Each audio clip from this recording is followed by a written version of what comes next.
have a typical customer? Do you see younger people or older people?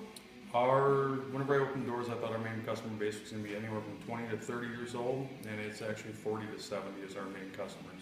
Okay. And are those customers mainly people that are trying to quit using traditional tobacco products? Yes, I would say roughly 95% would be people trying to quit smoking. Okay. And did you guys have any opposition to the new regulation with e-cigarettes not being allowed within public spaces? Opposition from our side to... Yep, so did fight you against go it? to like the city council? We did, yes, and we did have a big group of people that went with us. Not actually with us, but for us. Mm-hmm. It was not in our favor whatsoever. But from my personal aspect of it, is that I do believe it should be up to the business to make their own decision on what is allowed inside of their doors as long as it is legal. I am not a smoker, but I do think that it should be up to the business owner to make their decision if they allow smoking in there or not.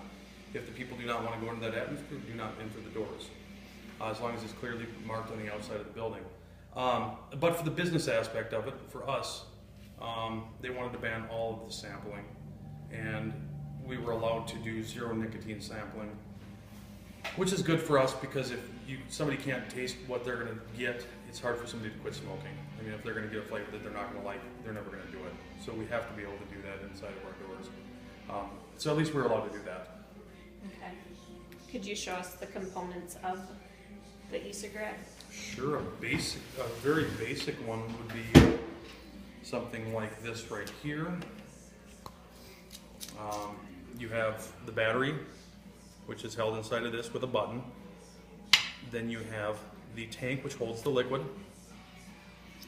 Inside of the tank is a little, what they call an atomizer.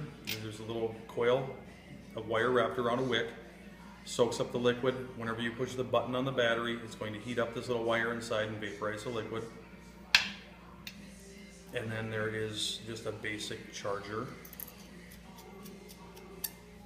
which looks like this right here, that you just screw your battery into to charge it. And then the liquid comes in bottles similar to this. And I noticed these are actually child-proof. Yes, we run all child-proof caps. Okay. Some are not. That's one of the big issues is the toxicity of the liquid for people, small people. Which, if you actually look at the studies, there was a study put out by the CDC not too long ago that says this is how many instances we had with nicotine poisoning. We actually called the CDC and asked them how many issues there was, and they said out of those, I don't remember if it was 800, 700, 70 calls, whatever it was, only 3 of them were actually told to go to the hospital. None of them were a problem.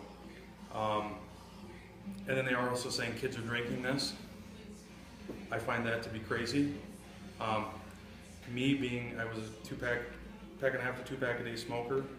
If I take nicotine like this and put about 4 drops on my tongue, I'd almost vomit. So I find it almost impossible that somebody could drink a bottle of this. Okay. But anything is possible. I'm not saying it can't happen. There's crazy people in the world. And then all of our stuff is marked, nicotine levels, warning labels, like you said, the childproof caps. Yeah. So where do you get your supplies from? Are there... They're all U.S. sourced. I won't touch anything from out of the country. Okay. Of course, the nicotine itself comes from India, is one of the biggest suppliers of nicotine, no matter where you get pharmaceutical or not. All the stuff we use is pharmaceutical grade ingredients, other than the food flavorings, which there is no pharmaceutical food flavorings. But the propylene glycol, the vegetable glycerin, the nicotine is all pharmaceutical grade. That's really all with the liquids. Okay. We don't want to hold it.